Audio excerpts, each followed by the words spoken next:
Hello mga guys, magandang kambing muli sa inyo mga guys. Ito na naman tayo ngayon ay magbabahagi ng isa namang talata sa banal na nakasulat sa banal na kasulatan.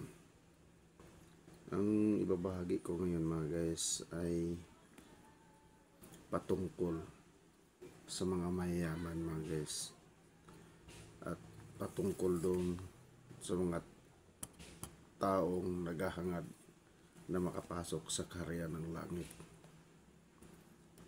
Hindi basta-basta makapasok sa kaharian ng langit mga guys.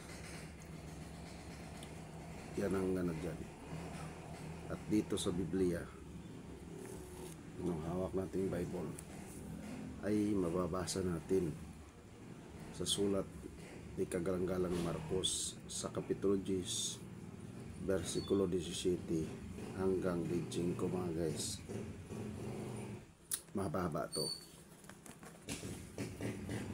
At naway, bago ko ipagpatuloy mga guys, naway pag ito'y mapanood nyo ang video na to mga guys, ay ibahagi nyo sa inyong mga kaibigan, sa inyong mga followers, para sa ganon ay magkaroon sila ng pag-asa na makapasok sa kaharian ng langit.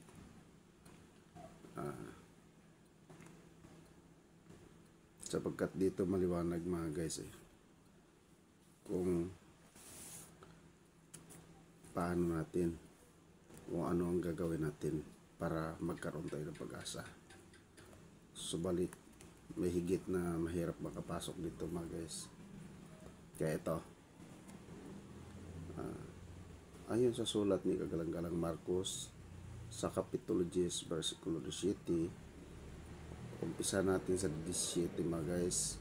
At nang siya'y umalis na lumalakad sa daan, ay may isang tumakbong lumapit sa kanya at lumuhod sa harap niya, at siya'y tinanong, "Mabuting guro, ano ang gagawin ko upang magmana ng buhay na walang hanggan?" Magandang tanong mga guys. Magandang tanong sa kanya. Ano daw ang gagawin upang magmana ng buhay na walang hanggan? Kaya, at sa 18 mga guys, at sinabi sa kanya ni Jesus, "Bakit tinatawag mo akong mabuti? Walang mabuti kundi isa lamang, ang Diyos." Ayun mga guys. Kahit si Jesus, kahit ang ating dakilang Panginoong Kristong tagapagligtas, ay hindi niya tinatawag na mabuti ang kanyang sarili. Ibig sabihin din niya, inaako mga guys, inaakong ganap na bagaman siya ay Diyos, kundi ang mabuti lang, isa lang ang mabuti mga guys, kundi ang Diyos. Ang tinutukoy niya rito, ang Diyos Amang makapangyarihan, ang may likha ng lahat ng mga bagay sa sanlibutan o ang sanlibutan mismo. Sa 19 naman, ituloy natin, "Nalalaman mo ang mga utos. Huwag kang pumatay, huwag kang mangalunya, huwag kang magnakaw, huwag kang sumaksi sa di katotohanan, huwag kang magdaya, igalang mo ang iyong ama at ang iyong ina." Ito maganda rin to mga guys. Anong sabi dito sa sulat ni Kagalang-galang Marcos na to sa 19? Nalalaman na natin ang mga utos mga guys. Ngayon, ano ba yung mga utos? Ang mga utos gaya ng nakapalob sa Old Testament, sa 10 utos, yung huwag kang pumatay. Yan mga guys. Huwag kang mangalunya o mambababae o makikiapid. Yan. Huwag kang magnakaw. Kaya hindi pwede rin magdakaw mga guys. Yan. Ngayon mga guys, ituloy natin. Sabi dito,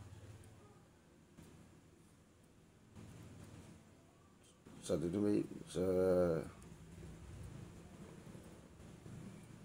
nga na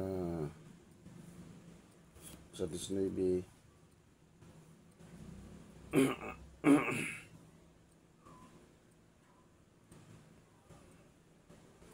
huwag kang sumaksi sa di katotohanan. Ibig sabihin mga guys, pag hindi mo alam mong mali, huwag mong patunayan. Ibig sabihin, huwag mong igiit. Lalo na pagdating sa mga usapan, pagdating sa mga nagkaroon ng mga hindi pagkakaunawaan, huwag mong dagdagan.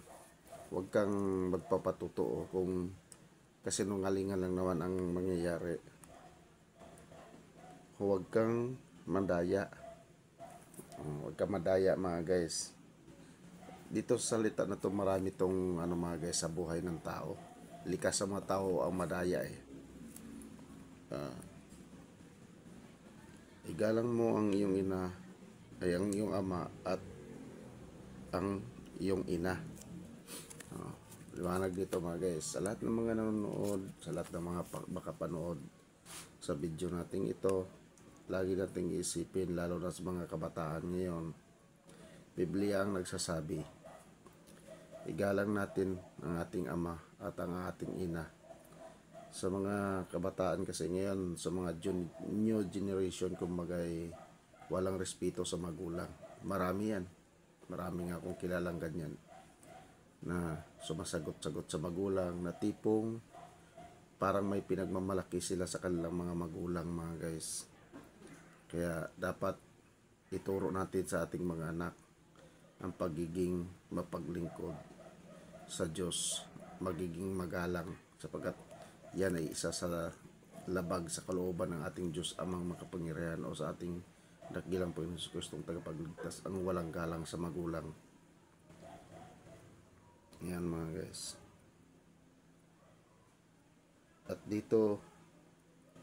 dito naman mga guys, sa 20, at sinabi niya sa kanya, Ginoo, sinabi niya sa kanya, Guro, ang lahat ng mga bagay na ito'y aking ginanap mula sa aking kabataan. Yan, sinabi niya mga guys, na ang lahat ng mga bagay ay ginanap daw niya mula ng kanyang kabataan. At sa 21, at pagtitig sa kanya ni Jesus ay giniliw siya, at sinabi sa kanya, isang bagay ang kulang sa iyo, humayo ka, ipagbili mo ang lahat mong tinatangkilik at ibigay mo sa dukha, at magkakaroon ka ng kayamanan sa langit, at pumarito ka, sumunod ka sa akin. Yan mga guys.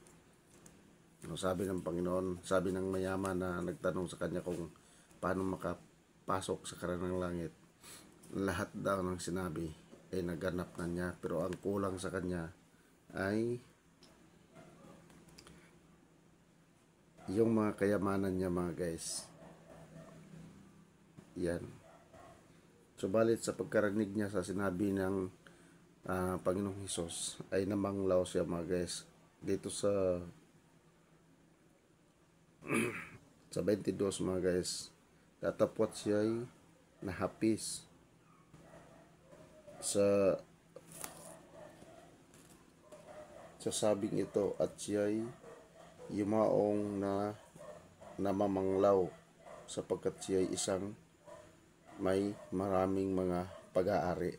Isa siyang mayaman, kaya parang nalungkot siya sa sinabing ni Jesus ng ganun mga guys, na sinabihan siya at sinabi At pagtitig sa kanya ni Jesus ay giniliw siya at sinabi sa kanya, isang bagay ang kulang sa iyo. Yumaon ka, ipagbili mo ang lahat mong tinatangkilik at ibigay mo sa dukha at magkakaroon ka ng kayamanan sa langit at pumarito ka, sumunod ka sa akin. Yan mga guys.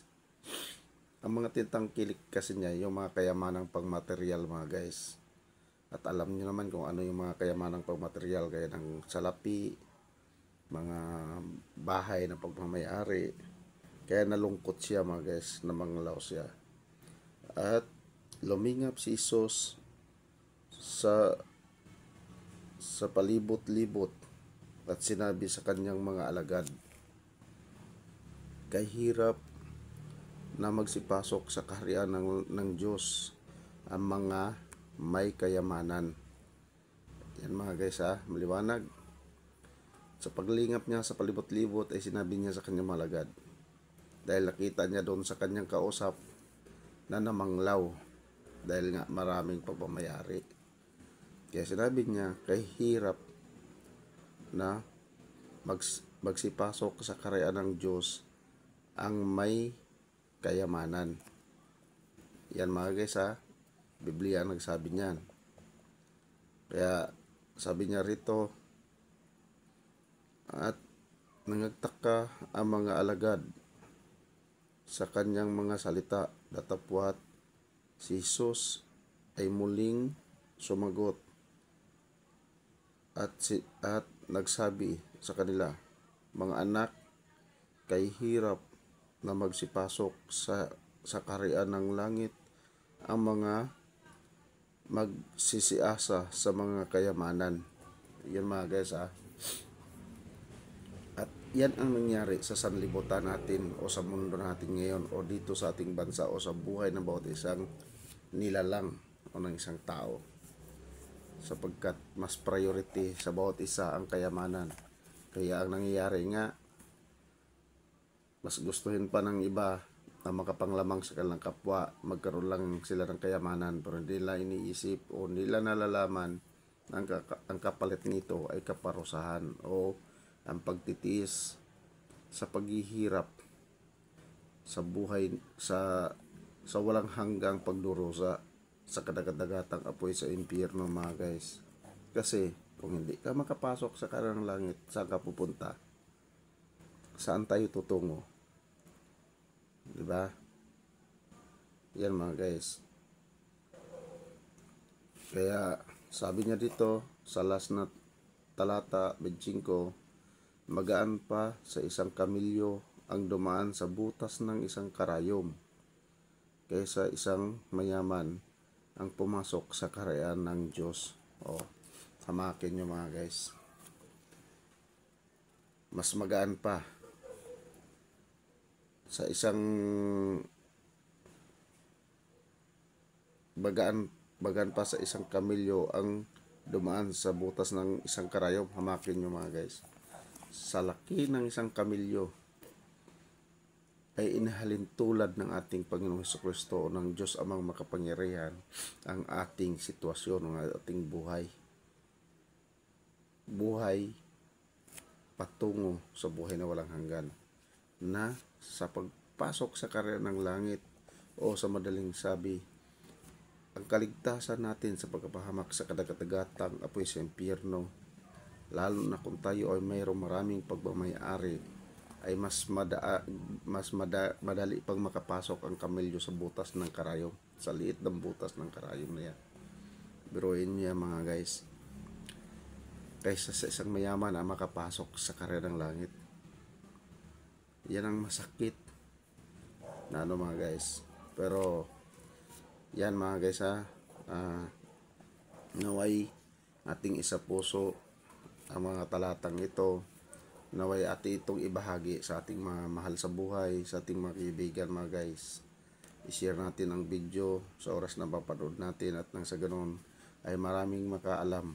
At ito ibinabahagi ko mga guys upang magkaroon tayo ng ideya kung paano ba o ano ba maging sitwasyon natin habang tayo'y nabubuhay.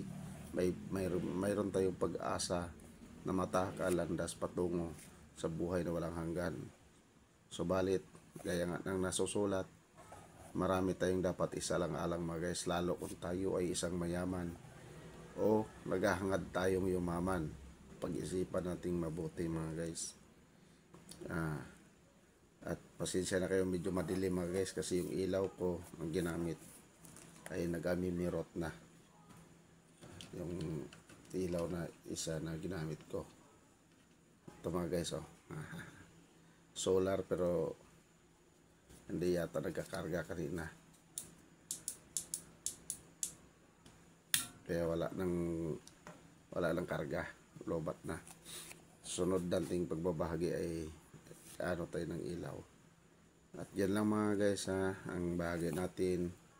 Naway pagpalain tayo ng ating Diyos amang makapangyarihan sa lahat at patawarin tayo sa ating mga kasalanan nagawa at ipagkaloob sa atin ang maliwanag ng isip at mapayapang damdamin mga guys, na naway matahak natin ng landas patungo sa kanyang kaharian sa sangkalangitan mga guys. Magsikap tayong lahat at bumili kayo ng Biblia mga guys para kayo mismo sa mga talatang mapanood ninyo sa mga ating mga kapatid na nagbabahagi ng mga banal na salita na may mga verse na lumalabas. Gaya dito mga guys ay mapanood nyo. Iyon, pwede nyo basahin at nang masabi ninyo na talagang nakasulat nga. What's up mga guys, magandang gabi sa inyong lahat. Mabuhay.